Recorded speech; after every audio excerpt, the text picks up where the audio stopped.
નમસ્કાર વિદ્યાર્થી મિત્રો, આજનો આપણો વિષય છે શિક્ષણમાં સંકલન પરની નીતિ માર્ગદર્શિકા યુનેસ્કો 2009, જેનો મહત્વનો મુદ્દો છે મૂલ્યાંકન અંગેની નીતિ.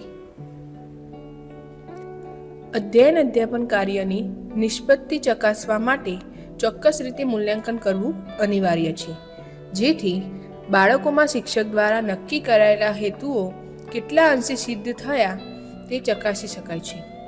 વિકલાંગ અને અશક્ત બાળકો તથા વિશિષ્ટ બાળકોનું મૂલ્યાંકન સામાન્ય બાળકોની જેમ ન કરી શકાય. તેની માટે વિશેષ પદ્ધતિ અને પ્રયુક્તિનો ઉપયોગ કરવો પડે છે. યુનેસ્કો નીતિ 2009 અને વિશિષ્ટ જરૂરિયાતને અનુલક્ષી યુરોપિયન એજન્સી અનુસાર મૂલ્યાંકન માટે સૂચવાયેલ સૂચનાઓની ચર્ચા અહીં કરવામાં આવી છે.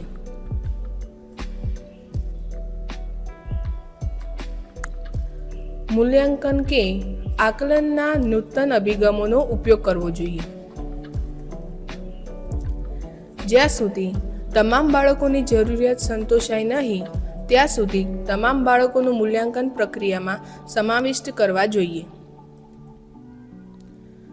તબીબી અથવા દાક્તરી આધારિત મૂલ્યાંકન અનિવાર્ય છે. જરૂરિયાતને ધ્યાનમાં રાખી વિદ્યાર્થીઓના જૂથ તૈયાર કરીને તેમનું મૂલ્યાંકન કરવું જોઈએ, જેથી તેમને પ્રોત્સાહન મળી રહે. મૂલ્યાંકન અધ્યયન જરૂરિયાતને ધ્યાનમાં રાખીને કરવું જોઈએ, અભ્યાસક્રમને ધ્યાનમાં રાખીને કરવું જોઈએ નહીં. સંસ્થાના આચાર્ય અને નિરીક્ષણને મૂલ્યાંકન માટેની તાલીમ આપવી જોઈએ. બાળકોની ક્ષમતા અને અધ્યયનની જરૂરિયાત અનુસાર મૂલ્યાંકન કાર્યક્રમની રચના કરવી જોઈએ.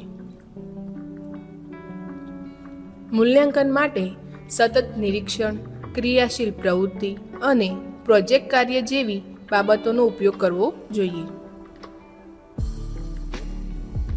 તો વિદ્યાર્થી મિત્રો, આજે આપણે આ મુદ્દામાં યુનેસ્કો નીતિ 2009 અને વિશિષ્ટ જરૂરિયાતને અનુલક્ષી યુરોપિયન એજન્સી અનુસાર મૂલ્યાંકન માટે સૂચવેલ સૂચનાઓની ચર્ચા કરી.